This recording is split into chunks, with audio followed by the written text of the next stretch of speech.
zum Heavy Metal heute Abend. Hier aus dem Pfarrhauskeller Niederbipp. Wir leben in einer verrückten Zeit, wo Begegnungen eingeschränkt werden. Ich freue mich umso mehr, dass wir heute Abend einen Abend von Begegnungen haben. Einerseits mit dem Dario Colombo, unserem Gast. Aber andererseits kommen sie auch zu Begegnungen mit euch. Wir haben die Möglichkeit, eure Fragen an Dario einzureichen und wir werden im zweiten Teil der Sendung genau ins Gespräch einbringen. Ich freue mich, heute Abend gemeinsam mit euch hinter die Kulissen zu schauen, hinter die Kulissen von der Kunst, vom Metal, vom Künstler und mit euch zusammen eben den Metal reflektieren, reflecting the art of Metal, über Kunst, Leben und Glauben zu reden. Das ist die Begrüßung und ich übergebe gerne unseren Gästen und Silas als Moderator. Ja, ciao zusammen. Da sind wir im Metal-Keller zu Niederbipp und der Dario ist da. Das ist heute ein bisschen speziell für mich, weil sonst die Gäste sind alles Leute, die ich nicht wirklich kenne, aber die kenne ich. Es wäre ein bisschen gelogen, wenn ich würde sagen, ich weiß nicht, wer du bist. Wir haben zusammen schon in verschiedensten Formen Musik gemacht und du bist heute da und erzählst hoffentlich etwas von dieser Musik und auch von einem anderen Zeug, das dich irgendwie beinhaltet. Weil du bist nämlich eben nicht nur ein Musiker, sondern du bist vor allem auch Theologe. Und genau. Jetzt ist aber ein bisschen die Frage, was war denn zuerst gewesen? Theologie, Musik? Zweifellos Musik. Ja, schon früh angefangen Piano spielen als Kind. Und ich weiss noch, wie ich mal zu meiner Mom gesagt habe, irgendwann wollte ich Gitarre spielen. Das war mehr so zum Spass gewesen. Ich habe mir das nicht wirklich überlegt. Und eben dann schon früher so ein bisschen Stückchen gemacht und selber ein bisschen gespielt und so. Aber dort hat es mich nie so wirklich gepackt. Ich habe nur geübt, wenn ich musste. Und man muss ja aber gleich schon selber Sachen... Noch nicht etwas geschrieben, so ein bisschen Sachen umarrangiert und so. Das habe ich schon gemacht. Ja, und das ist eigentlich so gegangen. Irgendwann habe ich es ein bisschen lassen, sind andere Sachen wichtiger geworden. Ein bisschen Skaten, ein bisschen mit Freunden hängen, ein bisschen gamen und so. Ist die Musik weggerückt. Und dann war einmal so eine Zeit, wo ich einen Film geschaut habe. Und das hat mich dann gepackt. Ein Film? Ja. Was hat der Film mit Musik zu tun? Der Film hat sehr viel mit Musik zu tun. Die Frage ist, ob man fast zuerst schauen will. Nicht der Film, sondern die Musik, die im Film gespielt wird. Als ich das gesehen habe, habe ich gewusst, etwas muss sich verändern in meinem Leben. Und zwar ist das ein Song von einem Film, und der Film heisst eben «Once Upon a Time in Mexico». Ist das nicht so ein Gangster? Also aber es ist eben der El Mariachi, der unterwegs ist. Ich weiß nicht, ob ihr den Film gesehen habt, könnt ihr mal schauen, er ist mässig gut. Trotzdem hat er eine grosse Bedeutung in meinem Leben, genau wegen eigentlich einer Szene, die auch nicht so lange geht. Ja, mit einer gewissen Musik, die da gespielt wird. Also, und diese Musik hören wir uns schon an und tauchen voll in die Musik hinein. Once Upon a Time in Mexico.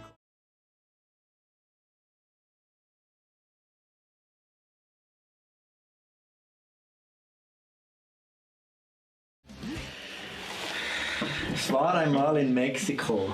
Und du hast den Film geschaut, hast die Szenen gesehen und das Gefühl gehabt, ich möchte auch gerne so cool wie der Antonio Banderas sein. Und, das ist genau so. Ich habe auf dem Sofa gehockt, habe die Szene geschaut und dann macht er da und er so, wow, man, ist das cool. Und dann kommt so ein Läufchen, das er abspielt und dann eigentlich nur die Szene. Also ich habe etwa 10-mal geschaut am Stück, immer wieder und denkt, ich will Gitarre spielen. Ich bin nicht sicher, ob es am nächsten Morgen war oder am gleichen Abend, bin ich zu meiner Schwester rüber und habe gesagt, kannst du mir etwas lernen auf der Gitarre? Weil die haben Gitarre gespielt und dann haben wir von Beatles ein Lied gelernt.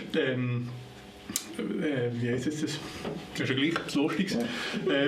Anfangen spielen und haben mir gesagt, ich will mexikanische und spanische Gitarre spielen. Und dann haben wir, glaube ich, unglaublich klein eine gekauft oder eine bekommen. Ich weiß auch nicht, wie das gegangen ist. Ich weiß nicht mal mehr. Von einem Kollegen, der hat mir die gegeben und dann habe ich das abgekauft. Und dann habe ich wirklich so spanische Zeug lernen. Ja, so hat das angefangen. Also hast du das Zeug irgendwie, also Spanisch, hast du irgendwie Noten gehabt oder hat dir jemand beigebracht oder wie hast du das gemacht? Oder? Also vor allem gestartet damit, eben, dass ich mir schon gesagt habe, ein paar Sachen gelernt, und dann habe ich einfach immer geübt, habe selber irgendetwas versucht, ich glaube, ich habe das versucht, irgendwie zu lernen, habe Noten gesucht oder Tabs gesucht, und habe so versucht, mich ein bisschen reinzugeben.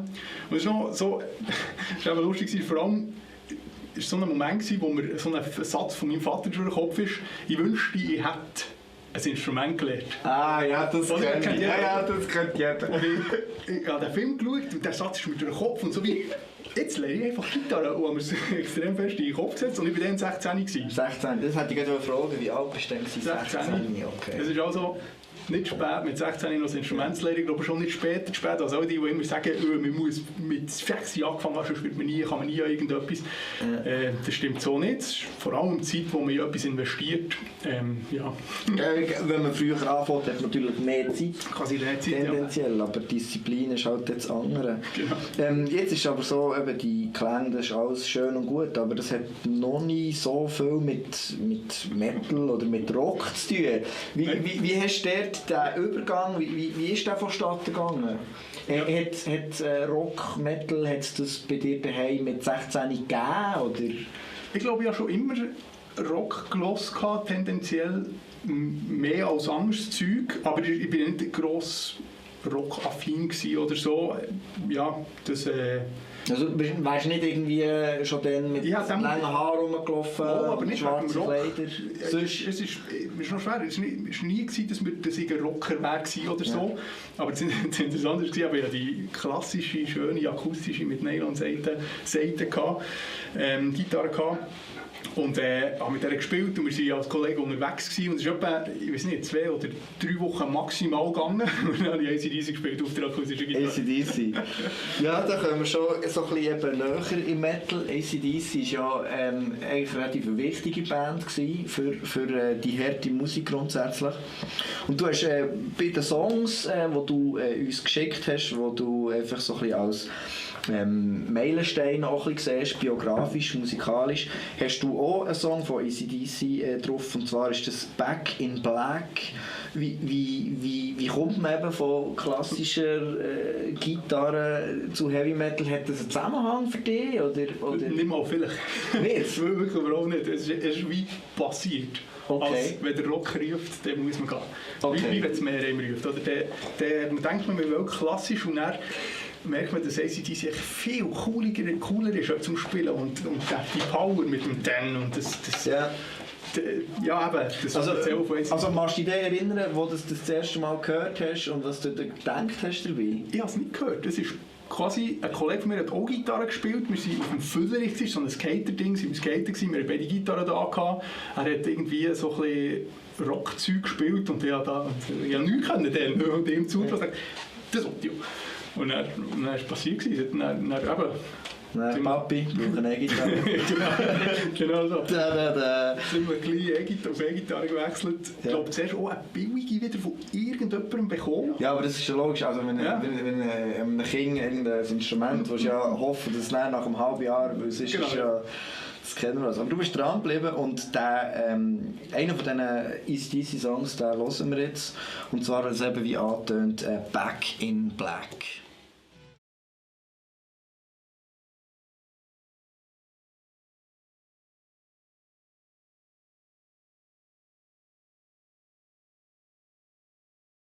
AC/DC.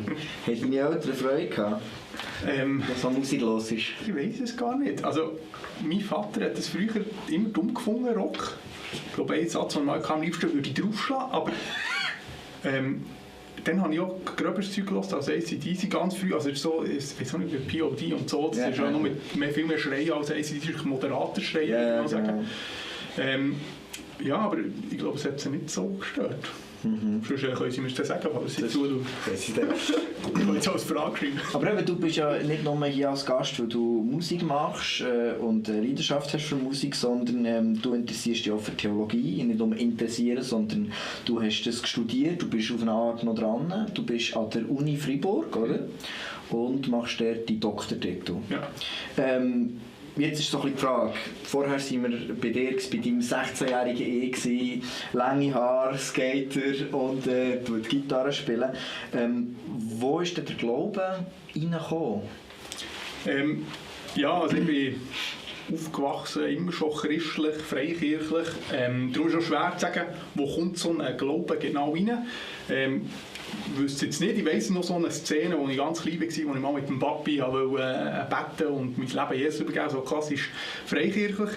Und dann war man halt Christ und ist in der Gemeinde aufgewachsen, hat seine pubertären Zeiten gehabt, und die Gemeinde hat blöd gefunden und so.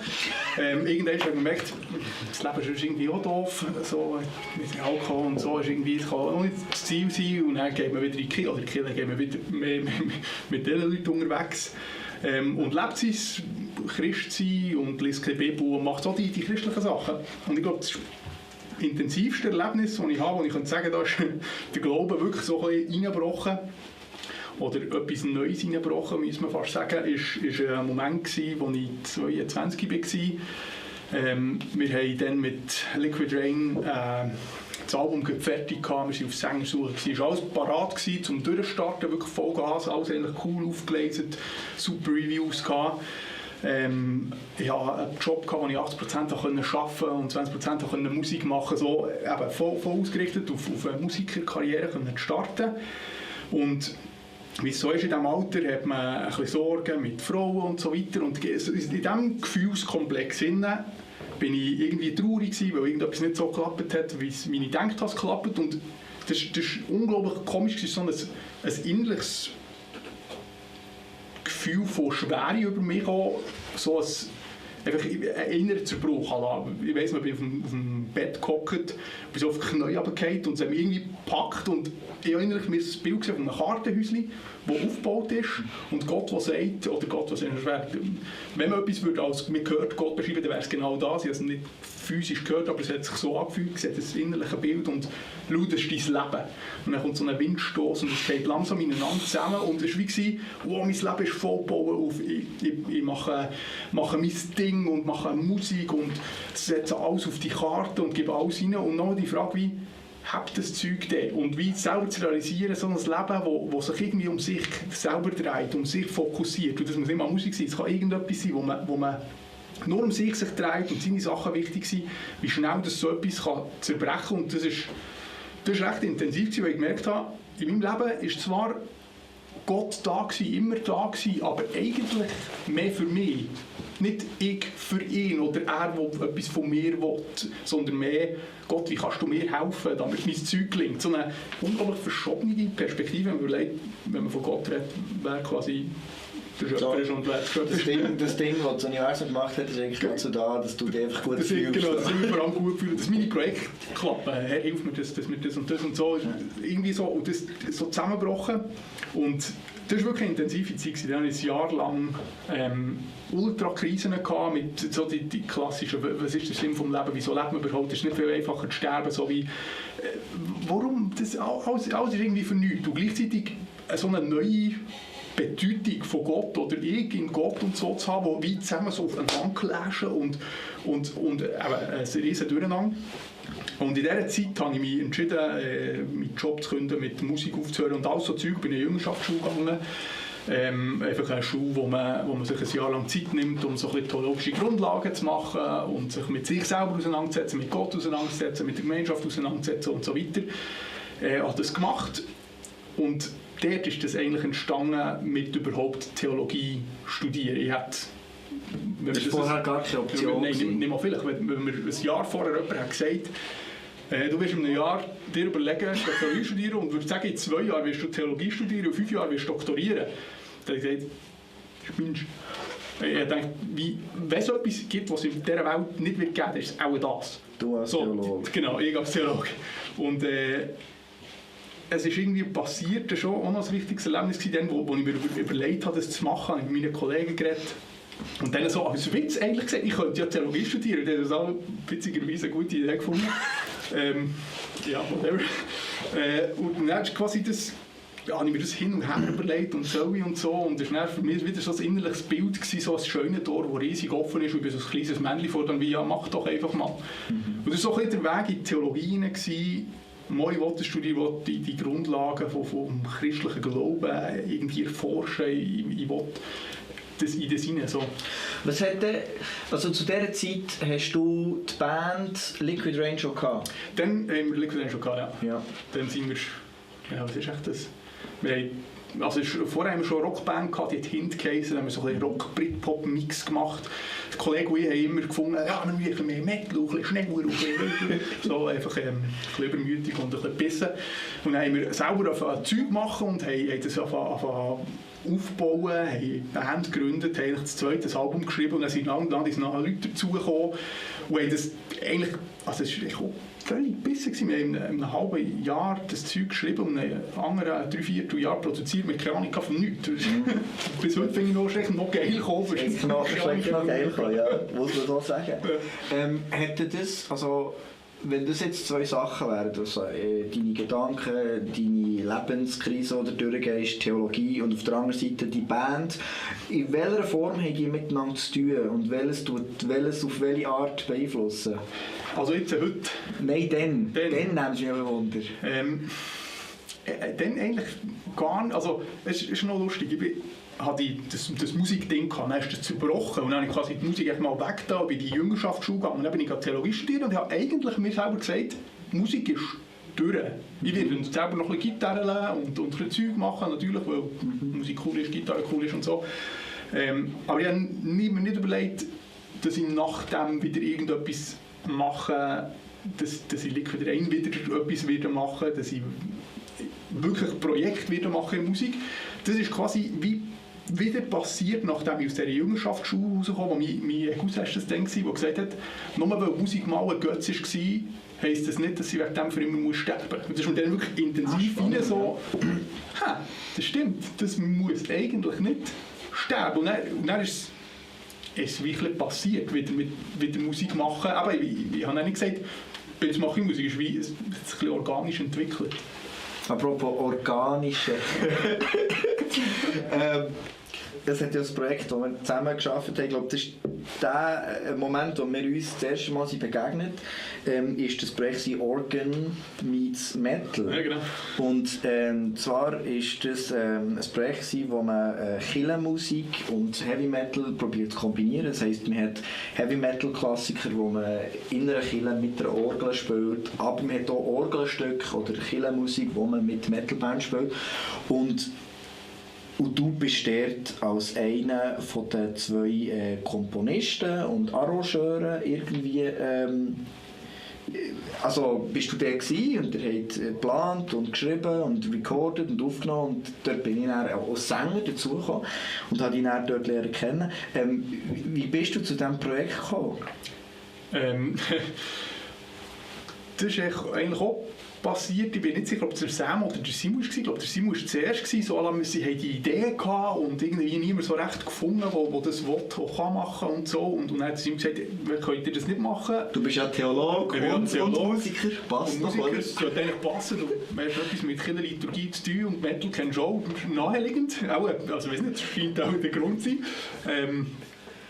Und dann, ich weiss noch, der Ciro hat das dann überlegt und so denkt, ja, also das wäre extrem cool, das zu machen. Und dann ist es eigentlich entstanden, das wirklich reinzubringen und Kirche und die Form von Musik irgendwie versucht zu kombinieren. Das war schon eine coole Erfahrung. Zwei solche Sachen, die man nicht so häufig am gleichen Ort zusammenzunehmen, oder Event selber, wo er war, dort innen zu sein und wirklich eine sehr breit gefächerte Gruppe von Leuten zu haben, die es alle cool finden. Ja.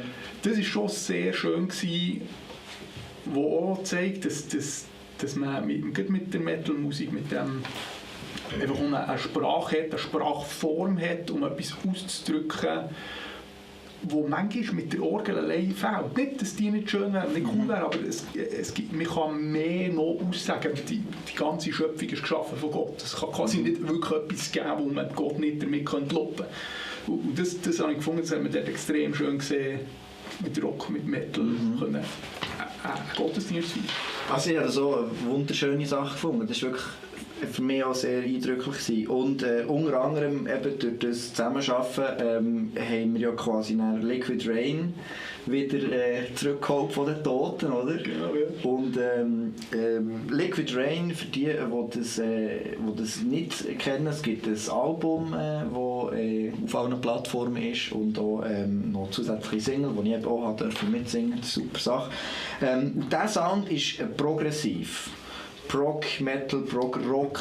Wie kommt man dazu, progressiven Rock zu machen? Aber ich habe AC/DC gemacht, ich habe aller Gattung so Zeug gemacht, einfach die Classics, Metallica, einfach die grossen, wir kennen sie. Und ich weiss noch, das war beim 10. Schuljahr, im ersten Lehrjahr als Informatiker mit einem Kollegen, der war so voll Dream Theater-Fan und ich habe gedacht, das ist doch so Saxophon-Zeug, das ist so billige Lemo-Pop-Metal. Und dann so, du spinnst eigentlich. Tut das Video auf und sagt, ja, schau jetzt mal das an. Und dann hat er mir ein Video gezeigt von John Petrucci, wo er Under a Glass Moon Solo shreddet. Aber das müsst ihr zuerst fast selber schauen. Ja, das ist nämlich ein weiterer Song auf unserer Liste. Und zwar ist das Under a Glass Moon von Dream Theater. Und das hören wir uns jetzt gerne an.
Muss es kompliziert sein?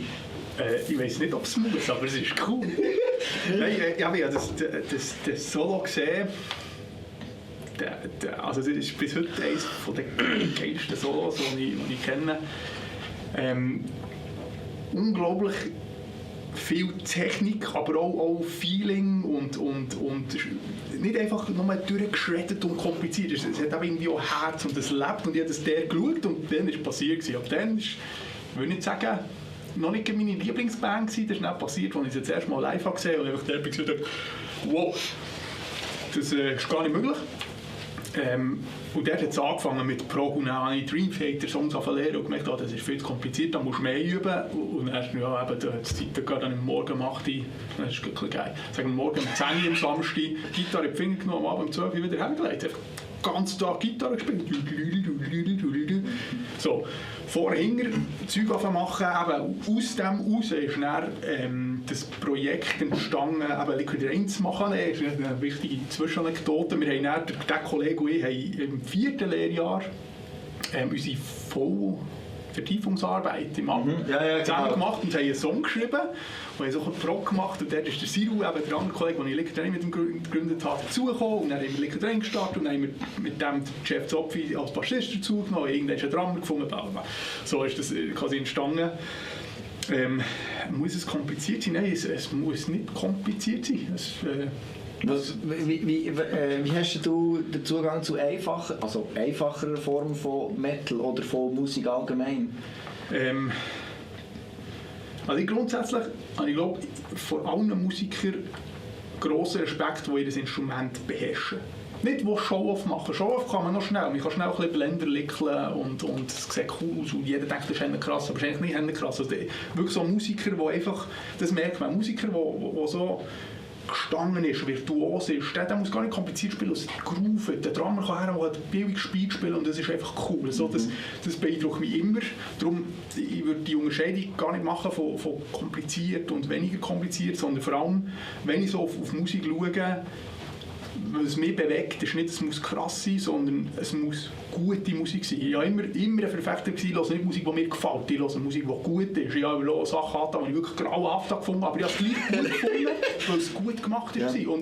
Oder wenn es etwas erzählt hat. Also die zwei Polen, gut gemachte Musik, gut gespielte Musik, Musik, die etwas erzählt, die eine Botschaft hat, die nicht einfach nur irgendetwas durchröstet, durchdrückt, sondern etwas erzählt. Da finde ich, da gibt es ganz, ganz viele Bands oder Künstler in fast jeder Sparte, wo das hat, wo etwas bringt, botschaftlich, aber auch musikalisch. Und das würde ich sagen, das ist das, was mich immer beeindruckt und ich extrem stark finde, wenn das Musikerei mitbringen. Also du bist ja aus einem freikirchlichen Hintergrund so ein bisschen, bist dort auch involviert. In Freikirche ist ja Musik auch ein Element, das ja immer wieder kommt. Und also ich weiß nicht genau, wie es dir geht, eben mit diesen Ansprüchen, die du hast an die Musik und virtuos und Zeug beherrschen und so. Wie gehst du mit dem um in deinem freikirchlichen Umfeld? Also bist du dort am Pushen oder bist du ein bisschen abgelöscht oder bringst Innovation? Wie gehst du mit dem um? Ich habe sicher einen grossen Drive, Sachen zu pushen. Ich muss mich manchmal schon entschuldigen, weil ich die Sachen manchmal schon zu fest pushen. Ich glaube, das, was mir extrem wichtig dünkt, ist, es gibt so viele Leute, die begabt sind, die Kreativität haben und es selber nicht glauben. Und dort dünkt mich schon, den Leuten zuzusprechen und auch ein bisschen zu pushen, in etwas in einem Mode, du kannst es. Und dann ist immer so das Prinzip wie, ich will nicht jemanden bemitleiden und ein bisschen mitspielen, damit er auch mitmachen darf. Wenn ich mit jemandem zusammen arbeite, möchte ich auch, dass er das, was er hat, kann kultivieren, kann lernen, kann reinbringen und auch verbessern. Darum gebe ich auch Kritik und sage, also da musst du wirklich arbeiten, das war einfach noch nicht gut gewesen. Aber natürlich, wenn etwas Gutes war, wie auch sagen, das ist wirklich cool gewesen, mach das unbedingt weiter. Und ich glaube, das denke mich extrem wichtig und die Spannung ist schwer. Das eine führt so ein bisschen so, ja, wir haben es alle gut zusammen, aber es klingt scheiße. Und das andere ist mir schon krank. Ja, aber doch von Herzen, muss doch Gitarre nicht stimmen. Genau, von Herzen, aber ich muss Gitarre so. Das will niemand hören. Was man aber auch nicht will, ist das Gegenteil, dass man nur noch durchstiert und quasi eben... Sorry, du hast einen Fehler gespielt, du darfst nie mehr mithelfen. So, es muss so eine Mischung sein, die konstruktiv etwas weiterbringt, etwas produziert und die Gaben, die man hat, zum Glänzen bringen. Und da, ich glaube, das ist das, was ich würde sagen, das ist etwas, was ich schon... Was ist denn deine Funktion jetzt innerhalb der Freikirche? Also bei uns bin ich vor allem Jugendleiter.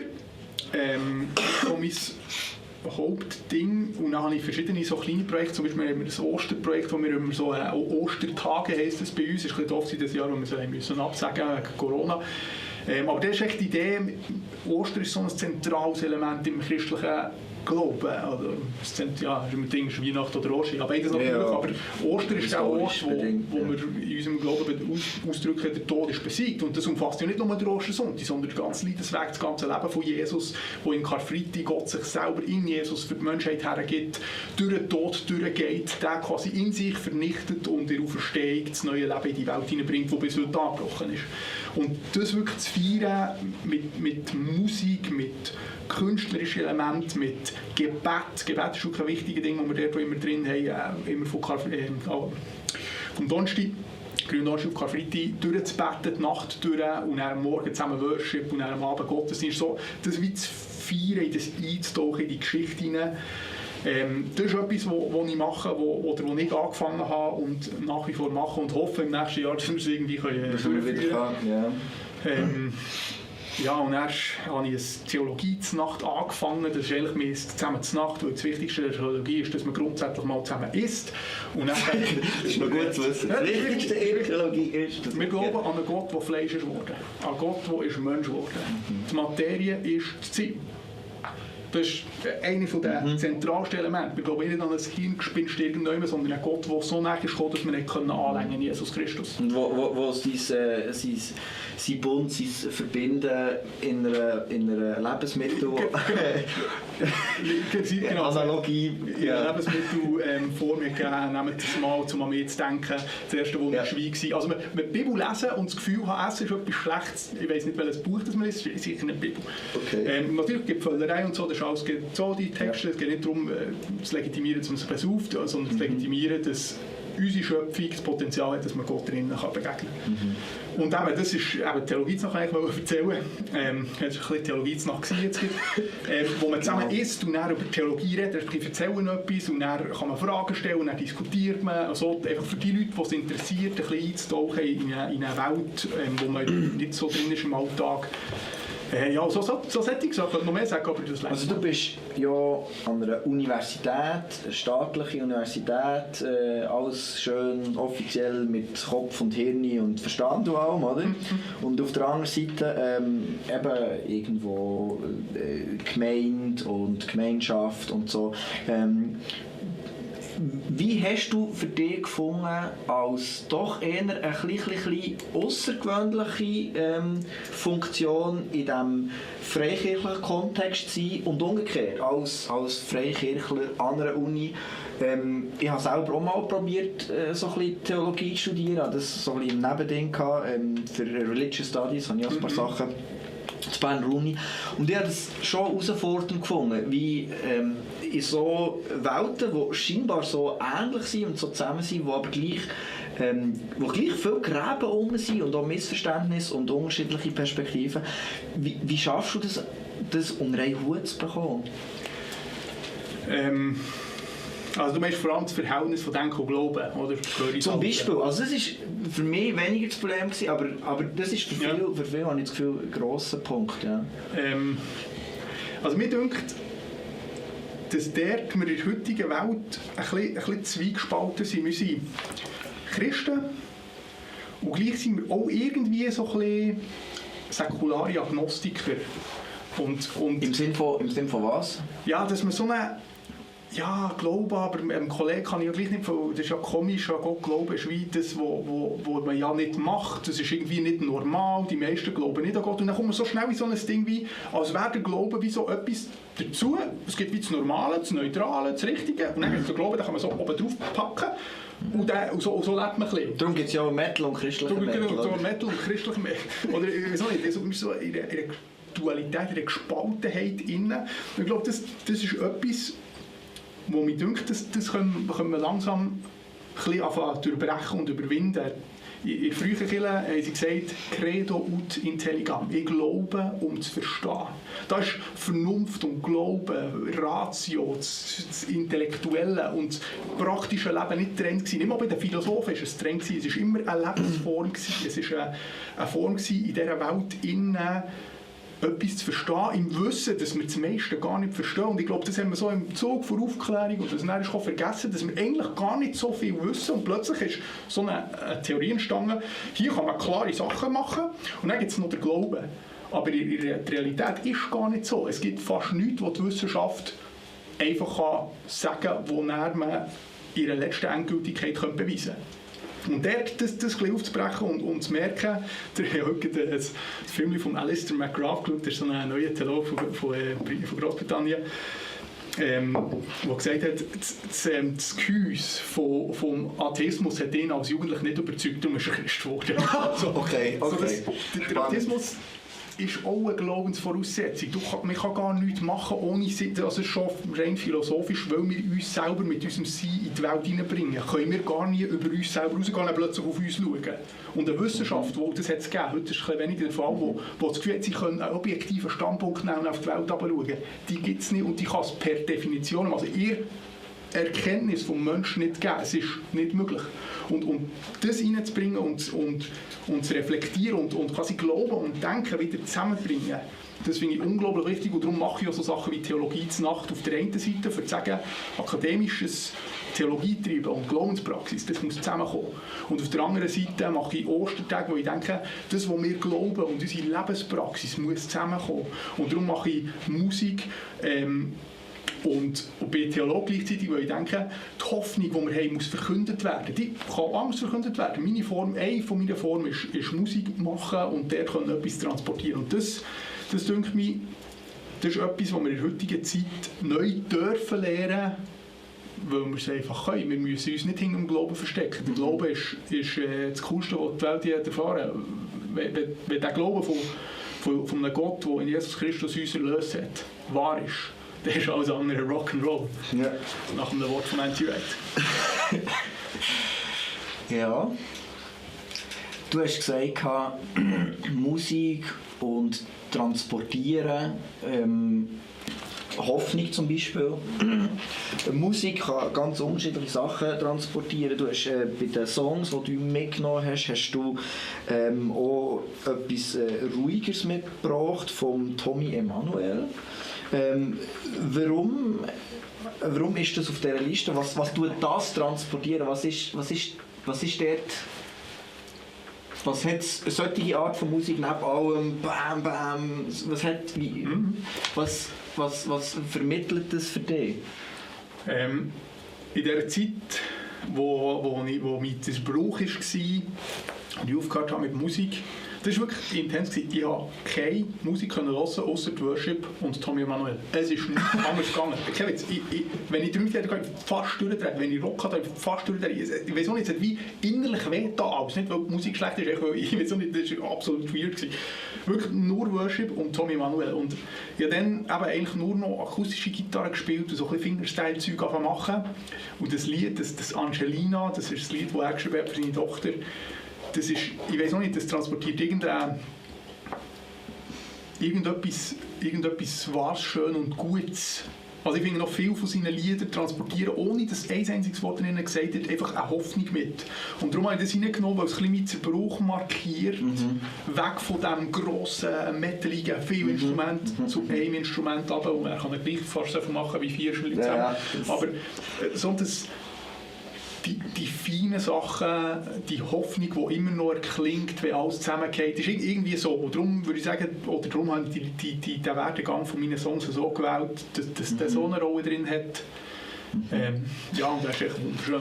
Also, dann hören wir uns doch an Angelina von Tommy Emmanuel.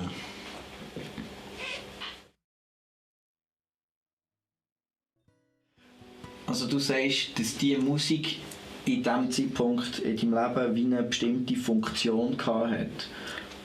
Ja, das könnte man so sagen, ja. Also es hat es immer noch, hat es quasi behalten, aber es war schon sehr wichtig gewesen, das, ja, also ich habe auch, weil ich ein bisschen besser bin, versucht, das Tommy Emmanuel Lied zu lernen. Also fängt man irgendwann mal an und dann denkst du, dann hast du 10 Lieder angefangen und keins richtig gelernt. Und das, ja, das, ich weiß nicht, das hat mich dann wirklich bewegt. Aber ich bin dann wieder zurück in Rock und in Metal zurückgekommen. Aber nach wie vor nehme ich zwischen gerne Gitarre wieder vor und spiele Tommy-Sachen.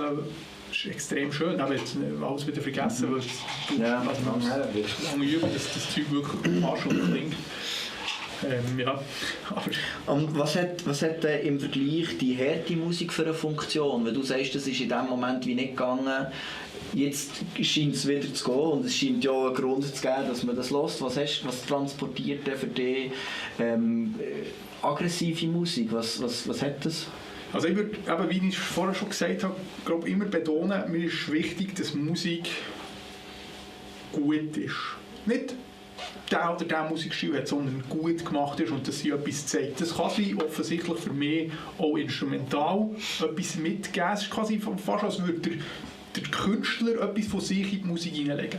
Und also selber als Musiker weiss man das, dass der Song ab einem gewissen Punkt sich selber mitschreibt und man eigentlich nur noch ein bisschen mitgeht mit dem Song, was der von einem will. Das ist ein ganz interessantes Phänomen, das sich ergibt. Aber eben auch, dass man bei Musik hört, dass da schwingt irgendetwas mit, da wird man berührt und das sind so komische Phänomene, die wir alle nicht ganz erklären können und ein bisschen weird sind. Und doch hat Musik irgendeine Möglichkeit, etwas zu transportieren. Und da denke ich mir, wenn man jetzt das hart und fein nebeneinander stellt, es hat einfach eine andere Art, etwas zu transportieren. Mit einer fetten Gitarre, die so richtig heftig ist, mit einem groben Drum, wo etwas spielt, kann man eine Emotion, eine Intensität echt viel besser transportieren als mit akustischen Gitarren oder mit einer Geige. Es ist extrem schwer, den Rock herzubringen. Und dort würde ich sagen, das Leben ist auch auf und ab. Das Leben ist auch Struggle und Free, so wie wir es in unserem Album von Rhein haben. Songtitel haben, dass das Leben eben extrem anstrengend ist manchmal und dann muss man einfach rausgeissen und mal Gott sagen, was alles doof ist und das kann man mit einer harten Musik viel besser zum Ausdruck bringen und darum umso wichtiger quasi die Musik auch auszufließen in eine in eine Melodie, wo wieder etwas mitnimmt, wo etwas transportiert, wieder etwas dazu nimmt und so. Ich möchte nicht sagen, das Liesling ist nur für liebe Sachen und das Herz ist nur für böse, sondern man hat mit der Möglichkeit, etwas anderes zu artikulieren, nur in Musik. Und das, wenn man es noch mit Wort verbindet, finde ich, hat eine extrem starke Kraft. So. Also Musik, also du hast eben beschrieben, Musik ist noch schwierig zu fassen, oder? Es hat wie in so vielen Bereichen irgendwie eine Funktion und kann etwas transportieren, kann etwas aussagen, kann etwas vermitteln. Und Musik kann auch Unsichtbares sichtbar machen. Hast du da zum einen den Song aufgeschrieben? Was meinst du mit dem? Wenn ich sage, kann unsichtbar sichtbar machen, dann meine ich vor allem damit, dass offenbar wird, dass in dieser Welt Hoffnung eingesät ist. Und die eingesagte Hoffnung ist natürlich der Glaube an den Gott, der Mensch wurde, in Jesus Christus, dass es in dieser Welt überall das Potenzial hat, dass man Gott begegnen kann. Und das Unsichtbare, was sichtbar gemacht wird, würde ich immer verbinden mit dieser Hoffnung, wo man plötzlich von etwas berührt wird. Und das Witzige ist, das passiert ja, oder das Witzige, das Schöne, das ist, dass es auch Leute passiert, die mit dem Glauben gar nichts zu tun haben, die plötzlich von einem Lied berührt sind und merken, irgendetwas ist gleich gut. Und so eine, also es gibt ganz viele so Erfahrungsberichte von Leuten, Jürgen Habermas zum Beispiel, so einer, wo er sich selber sagt, er sei religiös, unmusikalisch. Schon. Er sei religiös unmusikalisch. Genau.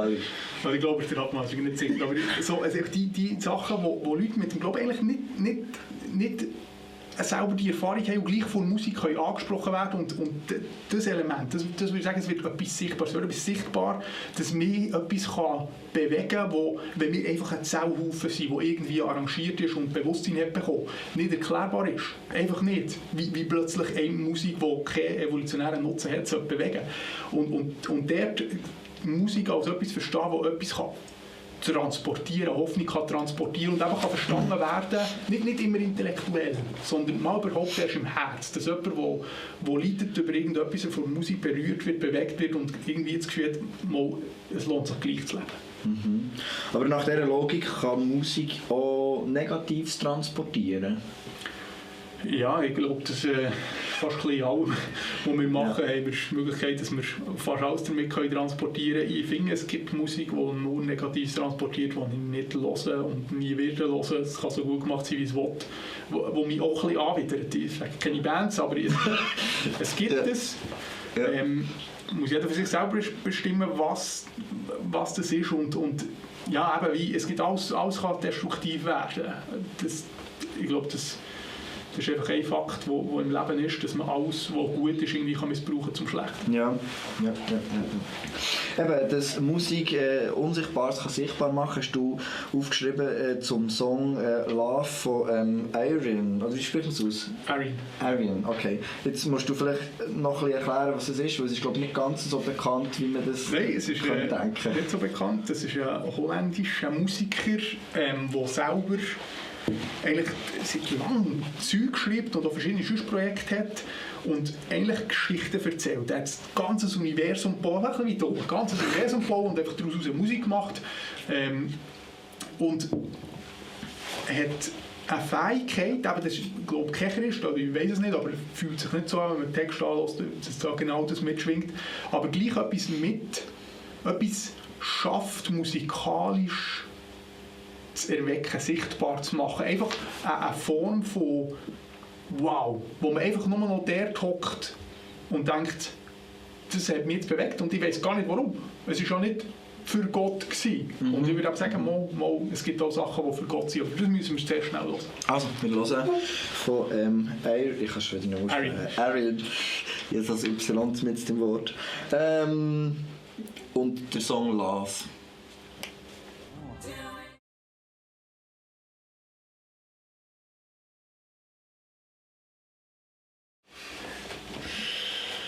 Arian, jetzt habe ich es richtig ausgesprochen, ja.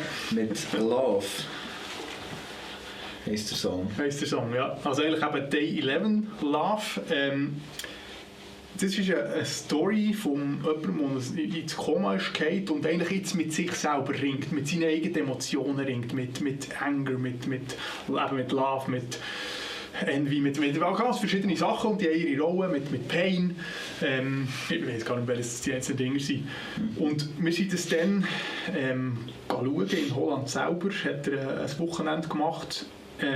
Muss ich noch dazu sagen, es sind immer fast alle grossen Musiker, die es gibt, also in dem Metal-Bereich sind dort dabei. Darum wäre das Konzert recht anstrengend, weil es richtig grobes Booking hinten dran hat, weil er 9 grosse Sänger muss an einem Wochenende herbringen. Das ist nicht ganz einfach, weil die Teilnehmer darum schon sehr grosse. Unter anderem auch der James Labrie, der in diesem Song dabei ist, der von Dream Theater und eben ganz viele andere, die man nicht einfach so bekommt. Und dann sind wir das schauen. Samstag war das, glaube ich, und dann haben wir eben den Song gehört und der kommt und am Schluss ist ja das A Cappella von dieser Liebe, die mit ein paar anderen singt und wie der gehockt, und der Siri war schon dabei, der gehockt und einfach Tränen am Runterlaufen und wie, ich weiß nicht, ob die wissen, aber die haben irgendwie Worship gemacht. Man kann es gar nicht anders fassen, es wird in der Musik plötzlich sichtbar, als wäre der Himmel offen und scheint rein, dass man sieht, wir in der Welt haben so viel, was kaputt ist und so viel, was nicht gut läuft. Und gleich schaffen wir Menschen, wir kaputte Menschen, die so dumme Sachen machen, etwas zu kreieren, zu gestalten, das etwas aufscheinen auf den unendlichen Gott. Ja. Und das ist echt bewegend zu sehen, dass Leute, die nicht mal spezifisch christliche Musik machen wollen, schaffen, eine Hoffnung weiterzugeben, ohne dass sie es vielleicht mal wollen. Ich weiß ja nicht, was er machen wollte. Man hockt dort und denkt, ich habe das Gefühl, das ist ein Gott ist ein Film, aber ich habe das Gefühl, da ist etwas sichtbar geworden, wo nicht einfach sichtbar wird, wo einfach schön ist, wo man reingenommen wird, wo man merkt, das Leben hat etwas zu geben. Und es gibt so viele Orte in der Welt, wo man es nicht sieht oder wo einem versprochen wird, dass es es gibt und nicht gibt. Oder nicht halten kann, was es verspricht. Und gleich ist sie da und man merkt, man kann es erleben. Und das ist echt cool. Also hast du einen theologischen Ästhetikbegriff?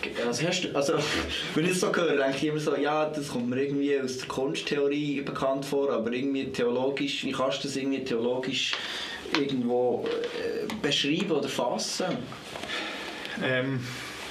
Also ich würde es natürlich immer fassen mit dem, was ich schon ein paar Mal gesagt habe. Jetzt heute, Gott ist Mensch geworden. Und wenn Gott ist Mensch geworden, dann hat er nicht irgend spezifisch einen Mensch angenommen. Nicht hier ist Jesus und dann nimmt Gott Jesus. Der wäre ja quasi 2. Der ist ja nicht Gott Mensch geworden mit einem komisches Verhältnis. Sondern wenn Gott die Menschheit annimmt, dann nimmt er die Menschheit die Menschheit, die ganze Welt, die Mensch ist, nimmt er zu sich an und gibt das Angebot, ich will euch. Ich will die ganze Welt. Die Welt so sehr geliebt und Gott muss sagen, so gegen hat. Nicht einzelne spezifische Leute, sondern die Welt. So eine umfassende Umarmung von Gott her, die in die Welt hineinkommt und in Materie uns begegnet. Aber nicht abstrakt, das ist nicht ein abstraktes, schönes Gefühl, das ist es auch manchmal, aber es ist eine Realität, die bis in die Materie hineingeht. Und dann würde ich einen theologischen Ästhetikbegriff sagen, dass egal was wir machen, unabhängig von Musik, ein schönes Bild, ein behauener Stein, ein Buch schreiben, eine Pflanze, die man aufzieht, ein Kind, das man erzieht, Freundschaften, die man pflegt, alles hat das Potenzial, etwas und eben Essen. Zusammen kochen, Halleluja. Hat das Potenzial, etwas sichtbar zu machen. Und dann würde ich sagen, das ist ein ästhetischer Reich Gottes Begriff, weil es dann eben schön wird.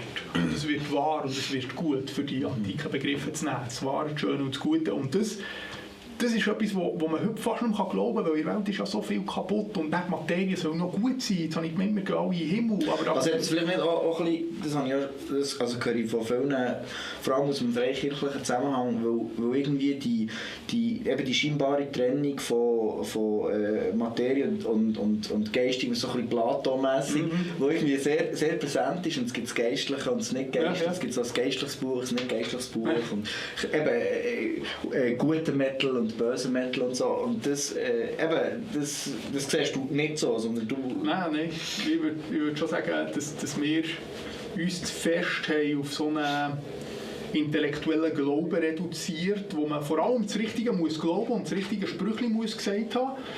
Und dann fast nichts mehr mit dem Leben, mit dem realen Leben, wo wir drinnen sind, zu tun hat. Und das denke ich nicht falsch, aber viel zu wenig, viel zu wenig. Die biblische Lesen unbedingt die Bibel. Die Bibel ist so geil. Das ist so cool. Da wird Psalmen, was da eins geredet wird von irdischer Sprache, die braucht jetzt, kann man sagen, ja, Hebräisch ist halt irdische Sprache, ja, aber das sagt vielleicht auch etwas aus.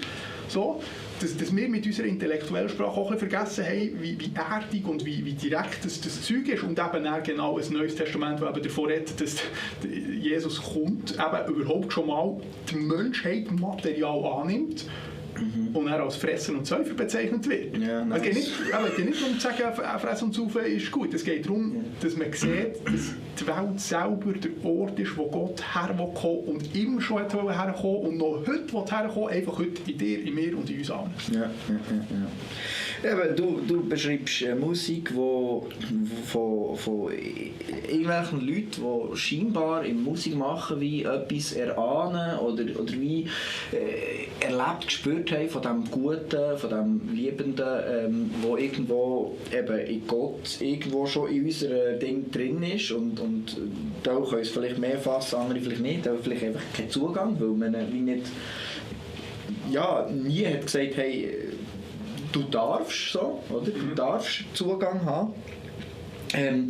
Jetzt ist ein bisschen die Frage, wie kann man das noch ein bisschen also wie können wir denn die Musik noch wie effektiver oder präziser machen? Du hast noch geredet dass man eben auch ohne Text, blöd gesagt, kann, wie durch die Musik transportieren. Aber wie ist jetzt das, wenn die Ebene Text noch dazukommt? Was spielt der Text für eine Rolle?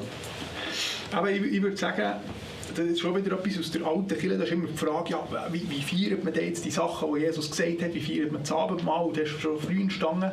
Abendmahl ist nicht einfach nur Essen, Abendmahl ist auch Gottesdienst, das Wort, das sagt, das ist mein Liebessen, das ist mein Lieb, wo plötzlich zusammenkommt, wir sind sprachliche Wesen, wir reden, fast alles, was wir machen, kommunikativ. Also wir definieren uns ja extrem über die Sprache, genau, wenn wir kein Wort dafür haben, dann gibt es das wahrscheinlich nicht. Genau. Ohne Benennung können wir auch nicht viel anmachen. Also wir können nur zusammen über ein Glas reden, weil wir beide wissen, wir meinen auch, dass das Ding da Wasser drin hat. Ja, genau. So, und dass da immer zwei Ebenen zusammenkommen, eben die Dualität, die wir vorher schon hatten, mit Akademie und Glauben, wir sind immer schon in einer Welt innen, wir sind immer schon drin und darum ist der Text quasi, das ist nicht etwas gegen instrumentale Musik, aber der Text hat immer auch einen Charakter von etwas noch zu benennen. Also die Musik selber bringt eine Fläche von Emotionen und das kann sie viel besser als Text. Viel besser. Aber sie kann nicht so genau benennen. Sie kann zwar schon benennen, aber sie ist immer so ein bisschen schwammig. Und dann, wenn das Wort reinkommt, auf dieser Fläche, auf dem Meer quasi, wo schwimmt, ist die Chance noch viel grösser, dass irgendetwas noch einem ankommen kann, weil es nämlich sagt, zum Beispiel bei unserem Album «You are my child. I am his child». Also theologisch ist ja das Wort mit der Schöpfung im Alten und im Neuen ist ja das ein relativ wichtiger Bestandteil, das Wort, oder? Ziemlich wichtiger Bestandteil. Ziemlich, ja, quasi alles. Aber und jetzt ist ein bisschen die Frage, eben, wenn wir jetzt Musik machen und du sagst, die Musik transportiert etwas, und wie kann das dann aussehen, wenn neben der Musik, die das transportiert, quasi auch Wörter kommen, wo das dann wie kongruent, also wie deckungsgleich daherkommt, und du hast da einen weiteren Song aufgeschrieben, und zwar von der Neil Morse Band. Jetzt musst du, glaube ich, auch noch ein bisschen erklären, wer ist das oder was ist das? Aber von dem, was ich jetzt so gezeigt habe, kann man den Weg zeigen von dem Mexikanischen ins Metalige, in das Broggige. Und das ist so ein bisschen, dort bin ich hergekommen. Dann kommt der Zerbruch. Angelina von Tommy Emmanuel, die feinen Sachen, die wir mitnehmen. Wir sind zum Arian gekommen. Nicht spezifisch christliche Botschaft, die formuliert wird, aber die Musik selber sagt es schon. Wir kommen zum Neil Morse. Das ist auch ein Musiker, selber ein Christ, der versucht, die Musik genau zu dem brauchen, etwas zu transportieren, aber nicht einfach mit Jesus-Texten, sondern mit Texten, die etwas aussagen über sein Leben, über eine fiktive Geschichte, die aber immer mit transportieren, dass da eben der Dude ist, der Jesus da ist, dem, wo man begegnen kann. Auch wenn es nicht benannt wird und quasi das Wort braucht, um weiter noch in eine Geschichte reinzunehmen und einem teilhaben von dem. Und darum habe ich den genommen, weil es so ein bisschen die Grundlage ist von dem, was wir mit Mariah angefangen machen. Oder die grösste Inspiration vom Gesamtpackage her, wo eigentlich wir gefunden haben, das ist das, was die Welt zu wenig hat. Wo Musik, gute Musik, auch ein bisschen in unserem Stil natürlich, mit Botschaft zusammenkommt und das transportiert in die Welt hinein. Das schauen wir nachher an, aber jetzt hören wir zuerst Love That Never Dies von der Neil Morse Band.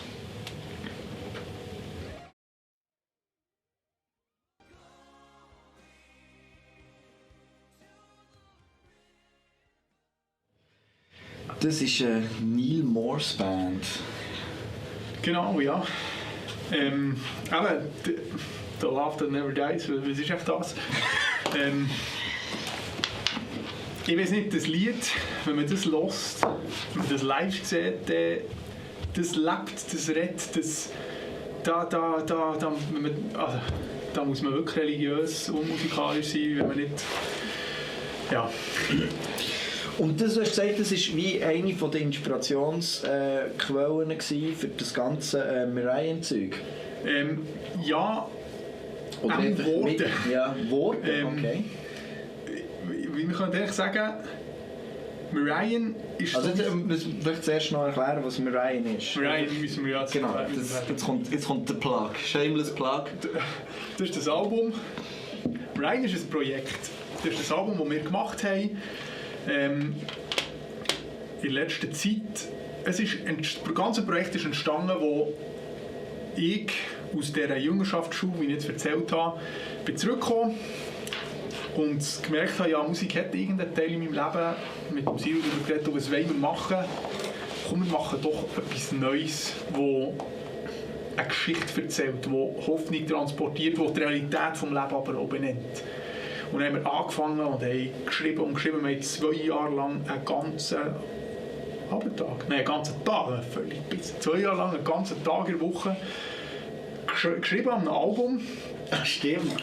Ice Trap by Freedom hat das geheißen, oder heisst es. Aber es ist nicht veröffentlicht, weil es noch nicht fertig ist. Genau, es ist fertig, aber es ist noch nicht veröffentlicht. Noch nicht, ja. Wo wir haben versucht, eine Story zu erzählen. Und wir haben wirklich eben mit vielen Sängern, Arian war das Hauptding als Inspiration. Wir wollen Geschichten erzählen, wir wollen ein Universum machen, das drinnen Geschichten erzählt, die aber eben dezidiert wie der Neil Morse etwas über Gott erzählen, aber nicht eine Geschichte erzählen, wo Gott drin vorkommt. So, dass klar wird, hier passiert etwas, hier wird etwas benannt und so. Das ist die Grundidee. 2 Jahre daran gearbeitet. Und wir haben das dann sterben wieder aus verschiedenen Gründen, die ein bisschen gleich sind. Wir haben gemerkt, es ist irgendwie noch nicht dran. Es harzet etwas. Wir haben auch 2 Feedbacks von Leuten, die wichtig waren in diesem Projekt, die gesagt haben, einfach kritisches Feedback gegeben. Und dann haben wir gesagt, also, wir lassen das sterben. Das war ein extrem anstrengender Prozess. Das einfach sein. Und dann haben wir es 1,5 Jahre, 2 Jahre, weiß gar nicht mehr, sein. Und dann kommt plötzlich der Daniel Schmid, mit dem, was wir schon Organ Meets Metal gemacht haben, der hat den Bass gespielt, wir haben ihn von der vor allem kennt. Kommt der und fragt plötzlich uns an, ob wir nicht bei seinem, oder der Siru mal an, ob er nicht Keyboard spielen bei seinem Master-Abschlusskonzert Jazzschule.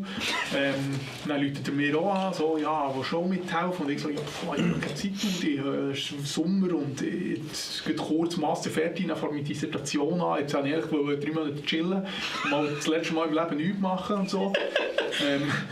Jetzt kommt er mit dem Zeug und dann bin ich in die Ferien gegangen, habe es mitgenommen. Er hat mit dem Siru, glaube ich, schon angefangen. Ich weiß nicht mehr, wie es genau war. Jedenfalls, es ist nicht lang gegangen, ein paar Tage, eine Woche maximal.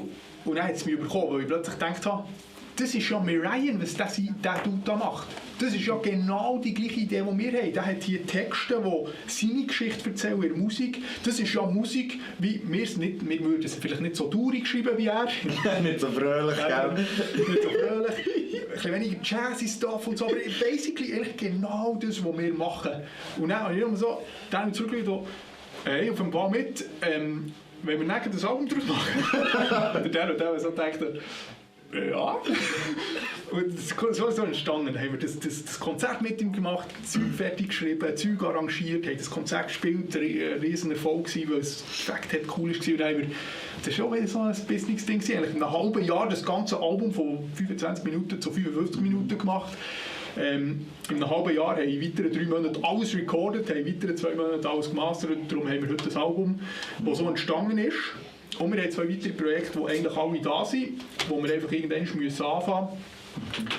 Und ich glaube, das ist das, was bei Merain wichtig ist, dass es eben genauso wie bei dem Neil Morse etwas mitbringt, etwas sagt, eine Geschichte erzählt, einen einlädt, wenn ihr das Cover kennt oder hier seht, da ist ein Töckel. Der Töckel streckt dem die Hand entgegen. Wir können also, schon das Ironische in der Meta-Ebene. Ich habe das Album gemacht, also gemalt so. Und er beschreibt jetzt mir hier, was es bedeutet. Das ist noch gut zu wissen.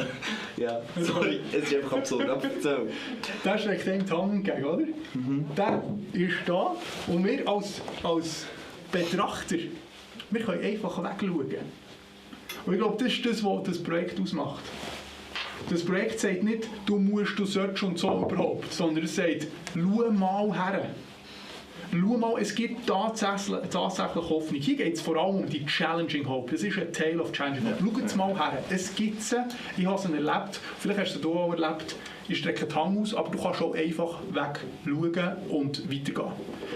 Und das, würde ich sagen, charakterisiert grundsätzlich Merain, dass es ein Spiegel sein in die Welt hinein von dieser Hoffnung, die Gott ist, aber nicht zum Preis, dass wir sagen, es ist alles gut, weil es ist noch nicht alles gut. Ja. Also Merain, Spiegel, du hast jetzt mal in Freiburg hast du das an der Uni, wo wir da das VIP-Ding erklärt haben, was das Wort Merain, woher das kommt. Kannst du das schnell ganz kurz? Genau, der Merain ist eine Wortschöpfung. Mir, latinisch mirare, mirari, bestaunen, gutachten, sich freuen an dem, was man sieht, so ein bisschen die Sachen, aber auch ganz simpel der Spiegel. Spiegel, ja. Aion ist griechisch für Lebenszeit. Der Miraion ist das Projekt, die Lebenszeit von diesem Projekt, unser Leben, das in unsere Zeit hinein spiegelt. Unser Logo sieht auch so aus, es ist gesplittert, es ist nicht ein Spiel, wir können nicht klar spiegeln, wir sind alle kaputte, gebrochene Menschen, aber wir haben etwas erfahren von Gott und können das durch uns nicht gebrochen. Es gibt ja auch Broken Vessels von Amazing Grace, das sage ich jetzt gleich ein bisschen anders. Etwas durchspiegeln, von diesem Gott weiterspiegeln, auch wenn wir selber aus einem Zerbruch sind und etwas von dem können zeigen. Und das ist eigentlich das, was passieren soll, als Spiegel, wo zwischen Gott und der Welt ist, wo zu Gott her Lob und Leid klagt, also ihn lobt und das Leid klagt von der Welt und in die Welt in seine Liebe bringt. Das soll das Projekt machen auf musikalischem Weg. Wenn Gott jetzt theologisch irgendwie unfehlbar ist und perfekt, was hätte das mit Perfektionismus zu tun? Also, wir haben ja einen Song, der heisst «It's not about perfection». Und das steht quasi am Anfang vom Album, von dieser Thematik. Wie erlebst du als Theologe den Umgang mit der Frage nach Perfektem und Perfektion innerhalb von Kirche, zum Beispiel, aber auch innerhalb von Musik? Was hast du für einen Bezug mit Perfektion? Das ist eine gute Frage. Zu Liquid der einen Seite, vor meinem Zerbruch, haben wir schon dann auf unserer Seite ein Slogan gehabt, ein Statement gehabt, das hat dann geheißen «Practice makes perfect». Okay. Übung macht den Meister. Ja. Und heute würde ich das nicht mehr so formulieren, auch wenn es eine gewisse Wahrheit drinnen hat. Wie du selber sagst, wenn Leute pushen, im Sinne von «Ja, musst halt mal üben», das ist auch nicht besser. Das ist auch nicht besser. Aber es ist viel weniger, oder wir sagen, wir sind theologisch gegangen im Gegenüber zu Gott und so. Gegenüber Gott können wir nichts tun, um besser zu werden. Gott hat keinen grossen Nutzen davon, wenn wir ein bisschen bessere Christen sind. Gott liebt uns für uns. Nicht für sich. Er hat uns geschaffen, weil er Liebe geben will. Nicht, weil er selber etwas braucht. Wir sind nicht da, für Gott zu bedienen, sondern wir sind geschaffen aus der Liebe von Gott. Dieser Gedanke ist so krass, dass man, wenn man es verstanden hat, merkt, it's not about perfection. Ich kann nichts dazu tun, dass Gott mich mehr liebt. Nichts. Gott liebt mich schon. Es gibt gar keinen Moment, wo ich aus seiner Liebe rausgehen kann. Fast gleich, was ich mache. Ich bin immer schon dort drin. Und das zu erkennen, macht sofort klar, dass ich der bin, der von Gott wegwendet und seine eigenen Wege geht. Das ist seine Gnade, dass wir von ihm wegrennen können. Und gleichzeitig ist er da und also wir müssen nachher den Psalmen lesen, oder der Hiob. In den Psalmen ist es ganz positiv beschrieben. Ich gehe in den Himmel, du bist dort. Ich gehe in die Hölle, du bist dort. Ich gehe ans Ende der Welt, du bist dort. Und es ist positiv, so schön. Der Hiob, ich gehe in den Himmel, du bist dort. Ich gehe in die Hölle, du bist dort. Oh nein, überall bist du. Es gibt die beiden Gefühle im Sinn. So dass, Gott ist überall und Gott, ich kann dem nicht entfliehen. Ja. Aber wenn man verstanden hat, wer Gott ist, dass er der ist, der die Menschheit schafft aus Liebe, dass er überall ist, unsere letzte Hoffnung und auch die herausforderndste Hoffnung, weil er die uns eben quasi mit der herausfordert. Und darum hört das Album mal auf mit «In the Seal who completes me to perfection». Es geht schon um die Perfektion. Perfektion ist so ein doofes deutsches Wort. Um Vollendung, müssen wir sagen. Um das, was wir dazu geschaffen sind. Wir sind noch nicht das, was wir sollen sein. Aber wir können ja auch nichts dazu tun, aus, dass wir das plötzlich werden. Geht nicht. Aber Gott, der uns begegnet und uns mitnimmt auf den Weg, führt uns zu dem. Und dass das ein Prozess ist, von, wie es in diesem Album beschrieben ist, von Aufs und Ab und Hinger und Führen und von Gott wegrennen und wieder zurückkommen, immer wieder sich auf das einzuladen, dass Gott dem die Hand herstreckt. Genau das ist das, was das Leben ausmacht, wo man drauf schauen kann, sich reingeben kann oder einfach wegschauen kann. Was das heisst für unser Leben, für das Ende von unserem Leben und so weiter, wissen wir nicht. Es wäre auch ein bisschen anmassend, wenn ein Theologe behauptet, er wüsste das wirklich. Es ist auch schwierig, sich das vorzustellen, weil man ist ja recht gebunden an das, was man so ein bisschen Genau. Aber die Realität, wo in der Bibel bezeugt wird und was seit 2000 Jahren eigentlich immer in einer gewissen Form tradiert ist, Gott ist in die Welt gekommen, weil er die Welt lösen will. Der letzte Song von diesem Album nimmt ja das Thema von der ersten Frage wieder auf. Also Thema nicht nur inhaltlich, sondern auch instrumental, wie man das kennt aus der klassischen Musik.